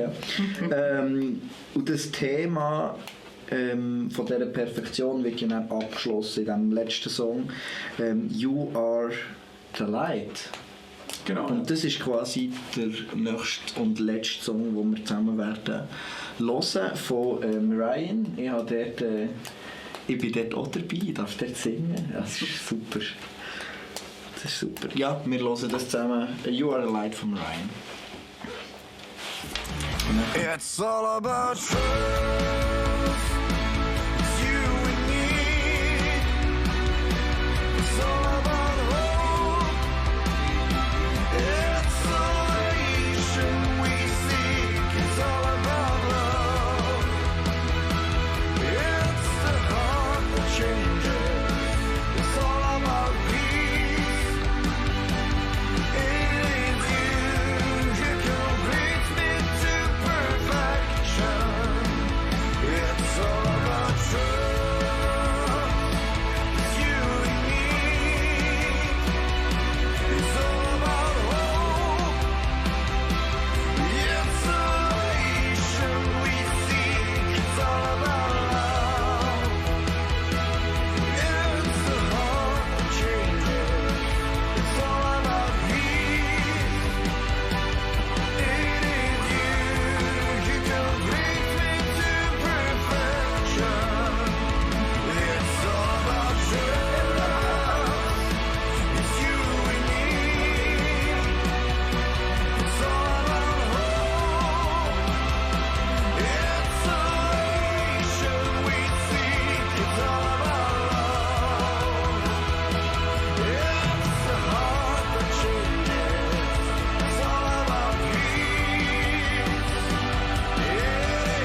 Ja, cool. Was hast du das Gefühl, rein musikalisch, Mariah, was ist die Steigerung oder die Weiterentwicklung von Liquid Rain? Das ist noch schwer zu sagen. Also ich würde sagen, es ist ganz anders und ganz gleich. Wow. Ja, jetzt kommen wir wieder raus. Ich finde, wir haben gut auch durch mit dir und mit dem Daniel wirklich noch intensiver zusammenarbeiten, hat sich alles verändert und zum Positiven, finde ich. Mir denkt, das Album spricht viel mehr. Es ist auch für mich zum Spielen, obwohl es teilweise gleich anstrengend ist wie Liquid Rain. Also anstrengend im Sinne von, dass halt das Progressive... Ja, auf der Bühne einfach das zu performen und man Ja. denkt, oh Gott, das ist so schnell. So, der Moment ist irgendwie anders. Mir denkt, man lebt viel mehr mit dieser Musik mit und mit dem Inhalt und es hat wirklich den Charakter von Worship viel mehr drin als Liquid Rain. Wir haben Liquid Rain nie gemacht, für Musik zu machen. Schon der sind Texte eigentlich recht durchdenkt, dass wir einfach mal etwas gemacht haben, versucht zu schreiben und so. Und bei dem denke ich, dass dort eben eine andere Form von Musikverständnis mitschwingt im Hören oder im Machen und dann auch im Hören. Es bewegt mich selber, wenn ich es höre. Wirklich. Also, ich manchmal das höre und denke, wow, das ist einfach schön. Nicht unbedingt, weil ich es gemacht habe, aber irgendwie, ich weiß auch nicht, es lebt irgendwie. Und das finde ich, ist unglaublich schön zu sehen, dass eine Story von Danu musikalische Interpretation kann bekommen, die mich dann echt berührt. Das ist super. Ja, wir kommen zum letzten Punkt inhaltlich, wo wir eigentlich mit allen Gästen, die kommen, wie machen, weil wir vor allem auch den Leuten zeigen, wie vielfältig und vielseitig eben Perspektiven können sein innerhalb von unserer Szene und eben auch außerhalb. Und du wirst jetzt wahrscheinlich nicht als Metalhead im engeren Sinn wahrscheinlich bezeichnen, auch wenn du selber Gitarrist mit langen Haaren in einer Metal-Rock-Band bist. Und doch bist du da und prägst die Szene mit. Und die Frage an dich mit deiner einzigartigen Perspektive: Wie siehst du Metal generell? Wie ist die Szene, Stärken, Schwächen? Nur ganz kurz, was ist so das, was dir spontan in den Sinn kommt? Ja, du hast richtig gesagt, ich kenne die Metal-Szene nicht gut, ich bin auch nicht drin. Und ich glaube, was ist die Stärke, was ist die Schwäche von der Metal-Szene? Ich glaube, ich würde immer sagen, dass jede Gruppe von Leuten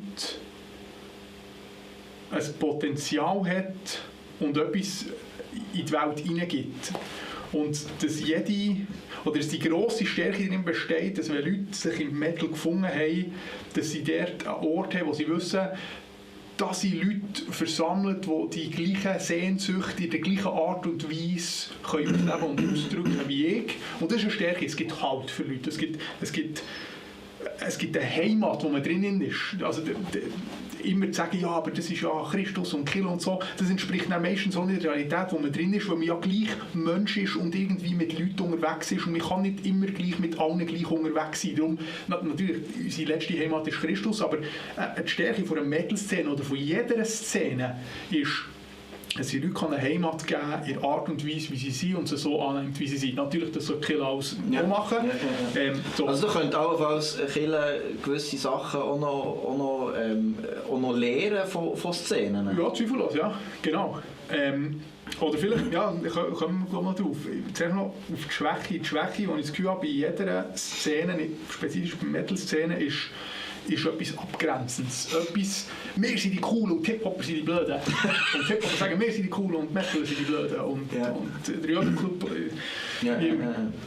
Dass jede Gruppe nebst dieser Heimat, die sie gibt, auch immer Tendenz hat, sich abzuschotten gegenüber den anderen und sich selber dann als die Coolen und die anderen als die Dummen oder die Schlechten oder die Falschen oder was auch immer herzustellen. Und ich glaube, dort immer wieder rauszubrechen und zu sagen, das ist meine Heimat, was nicht heisst, dass deine Heimat blöd ist. Ja. Das müsste ein bisschen das Ziel sein. Es geht nicht darum, dass eine Szene sich abschottet und ein eigenes Ding wird aus der Welt raus, sondern dass eine Szene in der Welt in ist und Teil der Welt ist und lernt von einer anderen Szene sehen, die haben eigentlich auch etwas. Also ein Stichwort, das wir ja jetzt in der gesamten Gesellschaft haben, ist ja das mit der steigenden Polarisierung, oder? Und ich glaube, gerade eben Musik, die eben ein Verbindendes ist, wo aber dann auch ein Trennendes sein kann. Und eine Kirche hat ja gleiche Aspekte. Also eben, wir haben das Verbindende, dass wir sagen, wie in unserer Kirche sollte eigentlich jeder Platz haben, durch alle Alter und Generationen und Kulturen durch. Und andererseits haben wir aber auch etwas, also es gibt dann auch ein Innen und ein Aussen und so. Mir durch die Polarisierung in allen Bereichen nehmen zu im Moment. Vielleicht ist es nur mein Empfinden oder vielleicht ist es mein Medienkonsum, wo mir das vorgaukelt, das weiß ich nicht.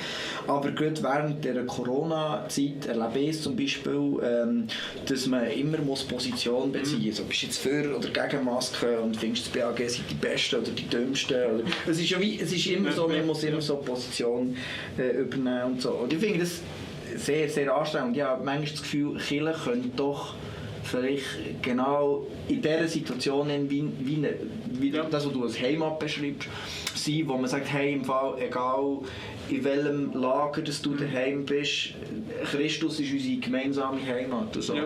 Wie hast du das Gefühl, es könnte oder sollte oder muss oder tut Kirche in Corona-Zeiten die Funktion wahrnehmen? Ich glaube, Kirche hat immer ein bisschen die Funktion, einfach schon, weil sie selten wirklich nur etwas abdeckt. Auch die Metal Church selber ist ja immer auch Teil aus Leuten, die nicht einfach nur Metal sind. Wir sind ja nie nur Metaler. Also wir spielen in ihrer Szene immer.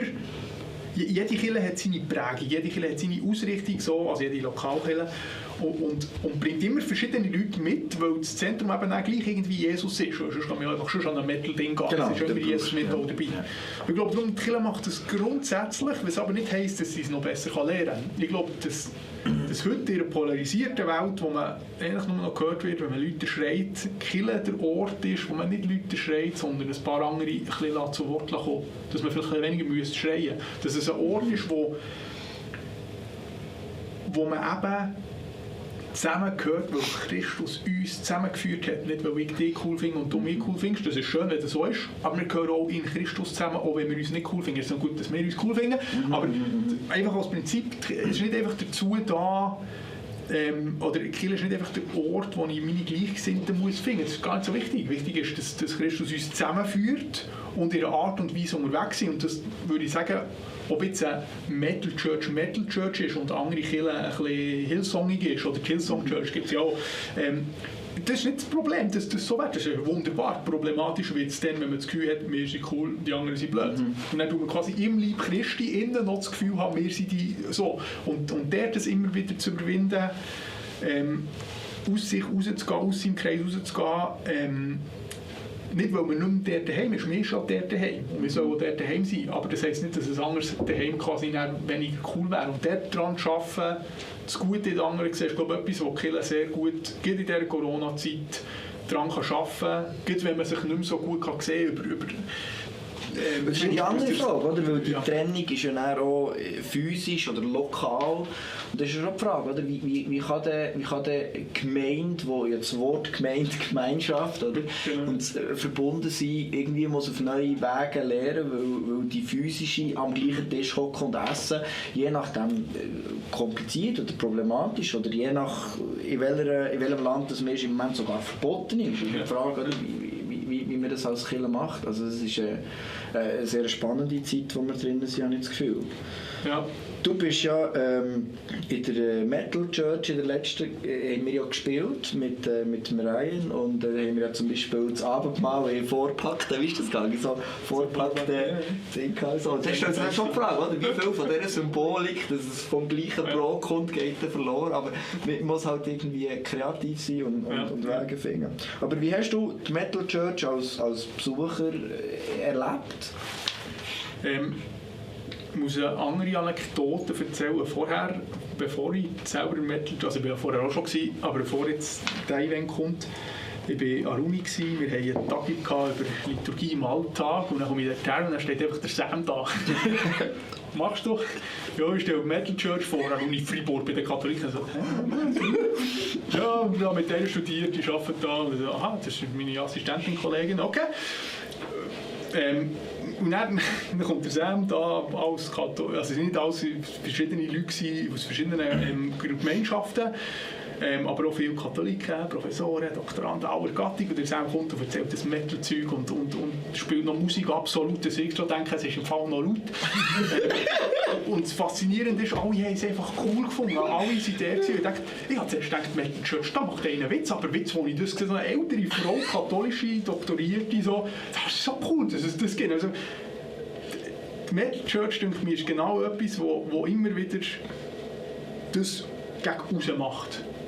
Und sich einlädt auf andere Sachen. Also schon der Fakt, dass der Sam selber Teil der reformierten Kirche ist und nicht einfach sein eigenes Ding durchgezogen und seine Kirche aufbauen. Also, das Durchbrechen von seiner Heimat ist wichtig und gut.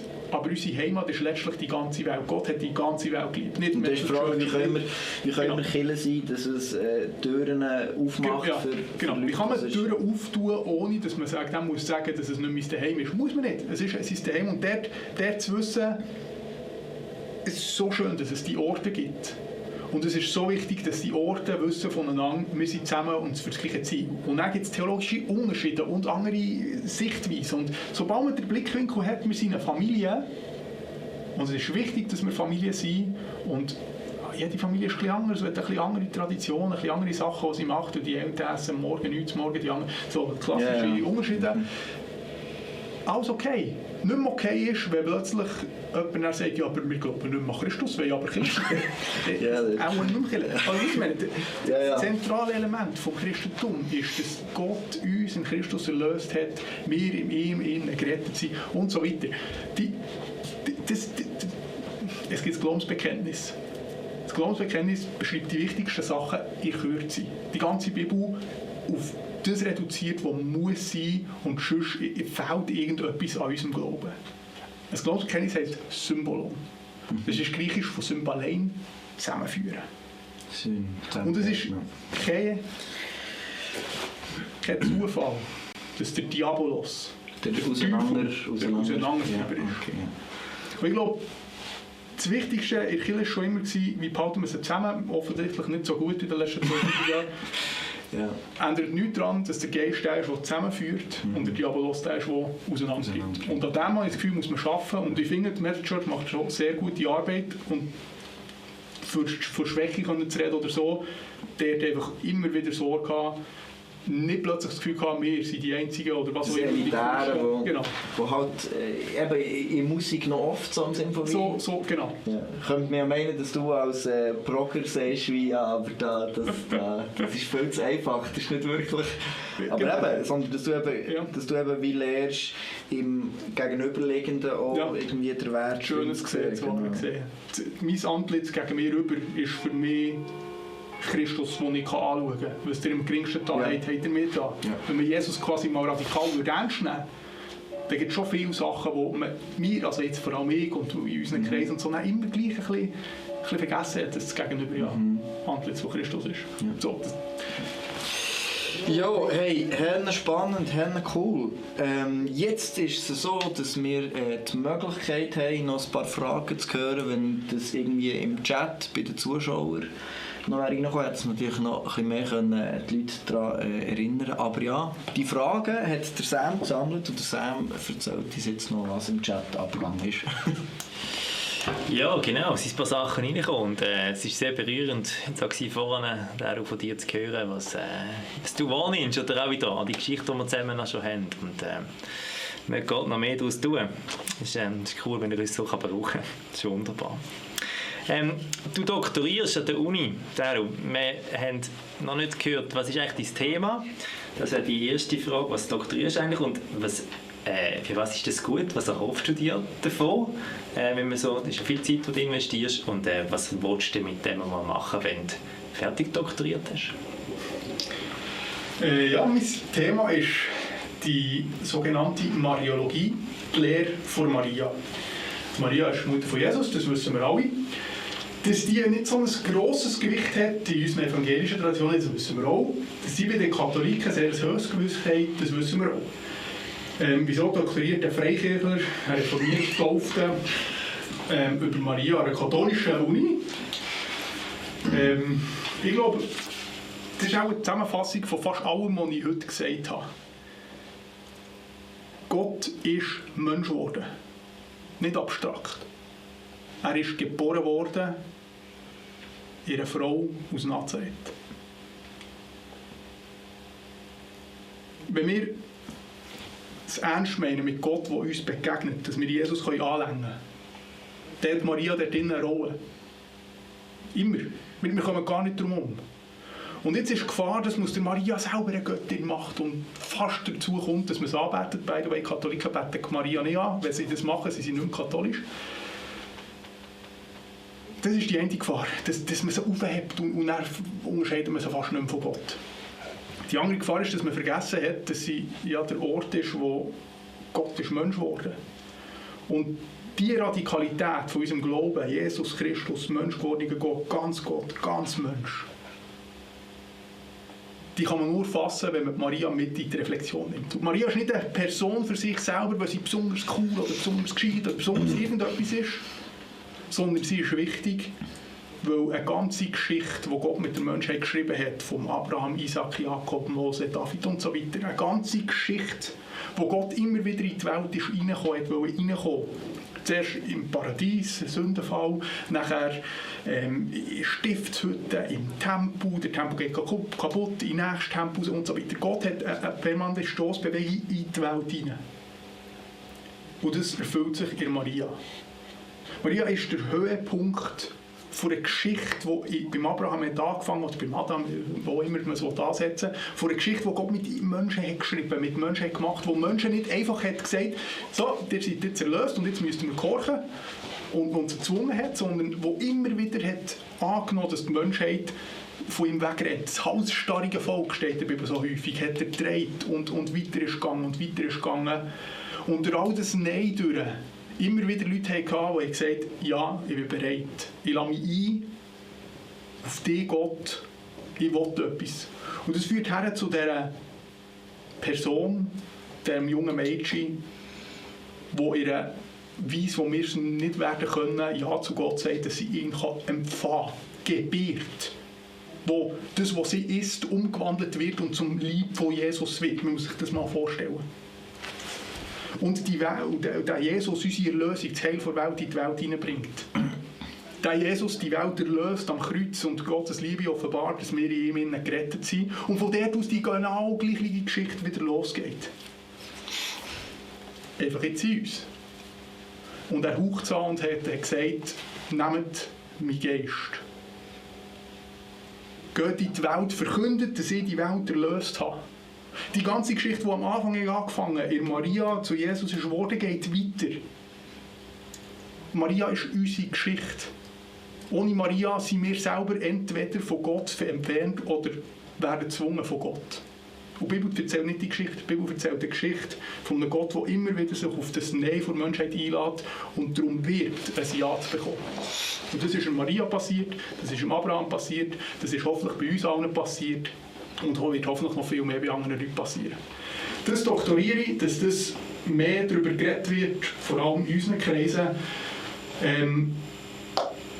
Ja, ich glaube, das ist so eine Zusammenfassung von dem, was ich schon erzählt habe. Und darum habe ich das Thema genommen, weil an dem aus meiner Sicht so viel hängt, an dem, was uns so wichtig ist, Jesus.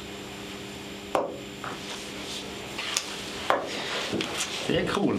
Merci. Du hast gesagt, Musik kann Emotionen transportieren. Du hast dann aber eben gesagt, bei den negativen Botschaften, du hast keine Bands nennen. Aber kannst du vielleicht irgendeinen Song nennen oder so, wo du sagst, ja, der transportiert etwas eben so Negatives und wieso dass das eine negative Botschaft ist, also vielleicht auch musikalisch? Ich glaube, das ist noch schwer. Ich will auch keinen Song nennen, weil das würde ich auch gerne sagen. Implizit oder? das Ding ist, hier, oder wenn ich so etwas sage, sieht man sofort die Linie. Gut, wir haben wieder die Dualität von guter und schlechter Musik. Ich glaube, ich sehe es selber gar nicht so. Ich habe das Gefühl, dass Sachen auch etwas transportieren können. Man kann, wie ich jemandem kann ein gutes Wort sagen und sagen, es ist so cool das und es ist so gut das, kann ich die gleichen Worte auch brauchen und jemanden verletzen, du bist so dumm das und so weiter.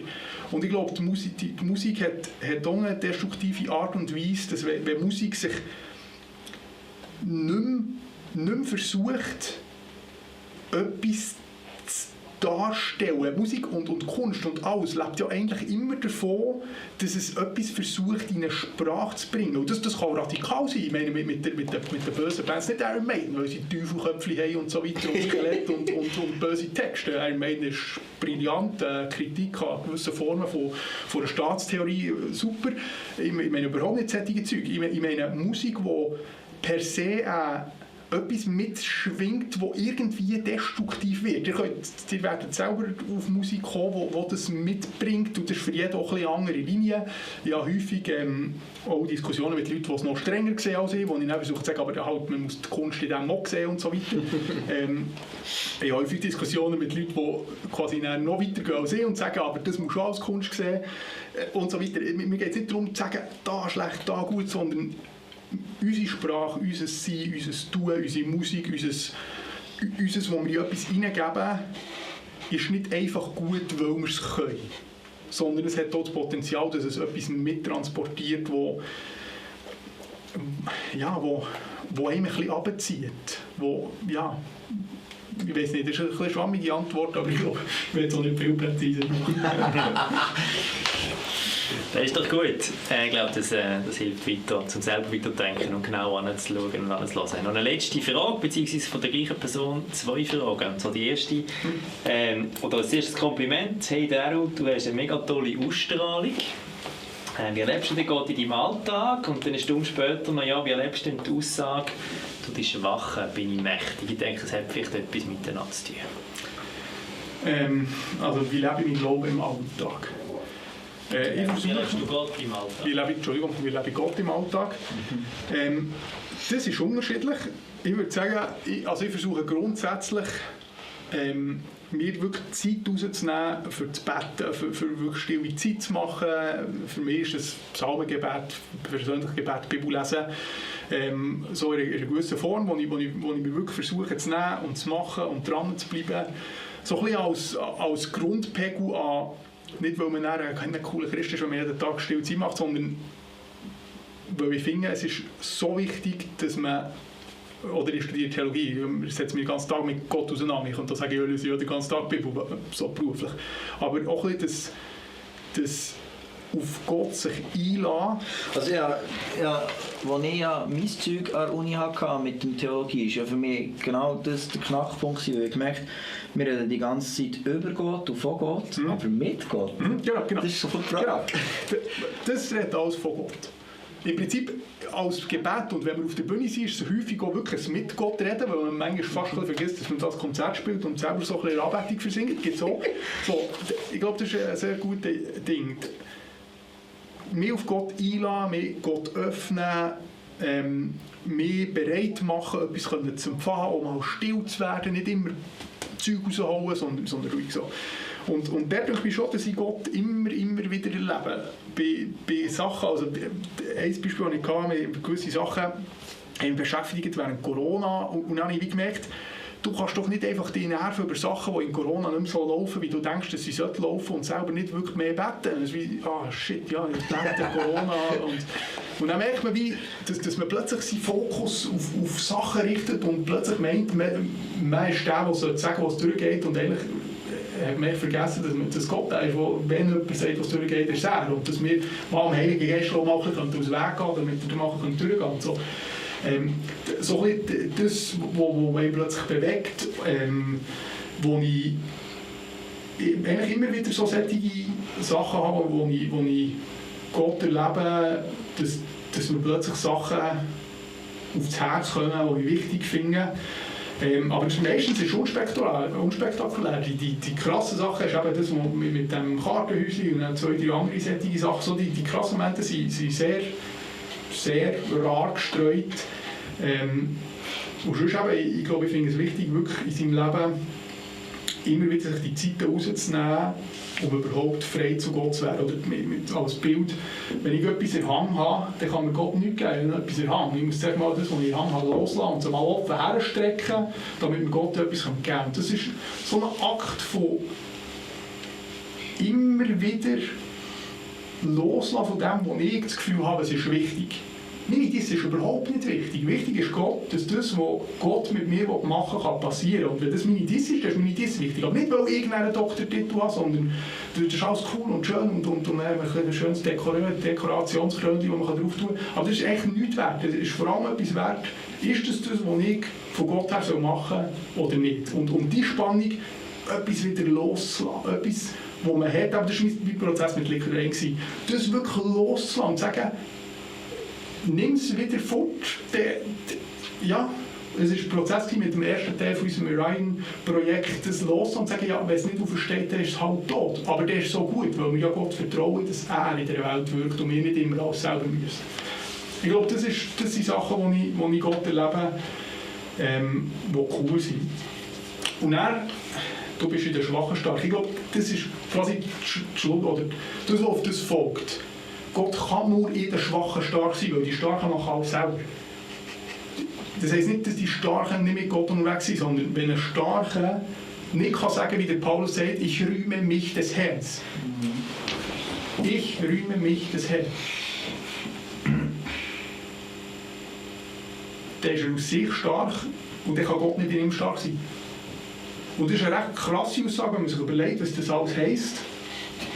Und ich bin sehr fest der Überzeugung, dass man irgendwann am Ende der Zeit wird sehen, dass die Schwachen eben wirklich die waren, die Gott drinnen stark sind. Wenn man sieht, was alle die Leute, die gebetet haben und gebetet haben und gebetet haben und nie etwas im Leben erlebt haben und auch nie irgendetwas haben bekommen für ihr Betten, dass man plötzlich sieht, dort hat Gott eben gewirkt. Aber so wie wir es nicht sehen. Wir sehen nur die grossen, krassen Sachen, die Glamour sind, und schön und cool, und die sind auch nicht schlecht an sich, aber Gott ist in den Schwachen stark und dort wirkt er. Und der Paulus sagt so radikal, dass alles, was Stroh ist, verbrennt. Wir können es nicht in die Welt mitnehmen. In die Welt, die andere Welt, die neue Welt, die neue Schöpfung. Es verbrennt. Und das ist irgendwie das Intensive, das Loslassen der Ort ist, wo Gott eben wirkt. Und ja, ein weiterer Grund. Also das ist auch etwas, wo da also im Text sehr viel drin ist, die Thematik von dem Ping-Pong zwischen den Emotionen und dann irgendwo zu merken, erst wenn ich wie keine Position übernehme, blöd gesagt, sondern irgendwie mich fallen, dann merke ich, hey, meine Position ist irgendwie in Christus. Ist irgendwie, und dann merkt man, ich bin ja schon dort. Ich bin ja schon dort. Das ist so schön. Yeah. Man ist ja schon dort. Es ist schon alles da. Es ist noch nicht alles offenbar, es ist noch nicht alles, wie es soll sein, aber es ist schon alles da. Das ist, glaube ich, das, was ich meint mit dem Loslassen. Wir können tatsächlich loslassen, weil wenn ein Samenkorn in die Erde geht und stirbt, dann kann es keine Frucht bringen. Also, eben, Bibellesen ist super, steht dort auch schon alles drin, was wirklich wichtig ist. Theologie ist, der Professor von mir hat immer gesagt, die frühe Kirchengeschichte, sprich Theologie für frühe Kirchengeschichte, ist ein Streit ums Bibellesen. Es ist so noch heute. Es geht immer darum, wie verstehen wir es mit Ringen, und darum muss man natürlich Bibel lesen, so eine Bibel stritten, wenn man so liest. Ich glaube, das ist das, was mich eben auch an einer Person wie Maria fasziniert, weil sie eben eine schwache Person ist, nicht stark. Ein Mädchen verlobt, ein Engel kommt und sagt, du wirst der Herr vom Universum empfangen. Bam! Ja, wie man das, also, man kann sich vorstellen, dass Maria total überfordert ist grundsätzlich, aber so auf das einlädt. Auf die Schwachheit der Schöpfer zu gewähren. Absurd, oder? Du wirst der Sohn vom Höchsten empfangen. Okay, no pressure. Das ist in der Schwachen stark. sich selber einlassen auf das, was Gott tun will. Für das muss man nicht ein krasser Mensch sein. Für das muss man Gott vertrauen, dass er uns das gibt, was gut ist für uns. Yes. Ich würde sagen, das ist ja noch cool. Hast du noch etwas, Sam? Nein, ich glaube, die Zeit ist abgelaufen. Gut. Aber das ist ein gutes Schlussvotum. Hey, merci vielmals, Dario und Silas vor der Kamera. Und aber auch merci im Flo und der Sarah hinter der Kamera und auch hinter der Maske. Während der ganzen Zeit jetzt hier in dieser speziellen Situation. Der Stream wird jetzt fertig sein, aber wenn ihr im Nachgang noch weiter plaudern, wir haben das Hardrock Café, unsere virtuelle Beiz, Sparabend nachher, wo ihr mit anderen noch diskutieren könnt und den Abend ausklingen lassen. Wenn ihr noch keinen Zugang habt, dann schreibt uns nachher auf die Nummer, auf die WhatsApp-Nummer, dann schicken wir euch den Zugang gerne, dass ihr dort könnt weitergehen könnt. Das nächste, Heavy Mental, das wird am 22. Januar sein. Wir haben den Simon Koch zu Gast. Mein ehemaliger Bandkollege, der alles angefangen hat. Aber der ist richtig berühmt geworden. Der Gitarrist war bei Helveti. Wir freuen uns, mit ihm hier über die grosse Metal-Welt zu reden und wie er das erlebt hat und wie das ist mit dem Glauben bei ihm und so. Und die nächste Veranstaltung von der Metal Church wird das Bibelbüro Metal sein am 13. November. Im Moment hoffen wir, dass wir es durchaus noch mit Leuten vor Ort durchführen können. Wir haben ein Maximum 15 Personen, da müsst ihr euch voranmelden, aber man kann virtuell dabei sein. Und dann hoffen wir, es funktioniert so und es ist nicht nur virtuell möglich. Wir werden es sehen. Und am 5. Dezember haben wir dann das nächste Mal ein Sanctum, Metal Gottesdienst. Und wie das dann wird sein, das werden wir auch noch sehen. Ein Monat ist im Moment ja eigentlich noch fast ein Lichtjahr entfernt. Aber wir behalten euch vom Laufenden, wie ihr sehen, was am 5. Dezember genau steht. Es wird Metal-Gottesdienst geben, so viel ist klar. Wie, werden wir noch sehen. Und wenn du jetzt auf dem Laufenden bleiben in der Metal Church, es gibt ein E-Mail-Newsletter, es gibt einen WhatsApp-Broadcast, wir sind auf Instagram und auf Facebook. Abonnier es, bleib dran. Genau. Und damit habe ich, glaube genug gesagt für heute Abend. Ausser noch, wenn du das unterstützen willst, was wir hier machen, dann freuen wir uns, wenn du das auch in der Form monetär zum Ausdruck bringst. Aber das ist völlig freiwillig und das meinen wir auch so. Aber wenn du das willst, freuen wir uns über eine Spende per Twint oder Einzahlungsschein. Sie hat nachher dann beim Abspann noch eingespielt. Also, das war es von Heavy Mental, das 3. Mal in diesem Jahr. Bitte euch Gott. Bis ein anderes Mal.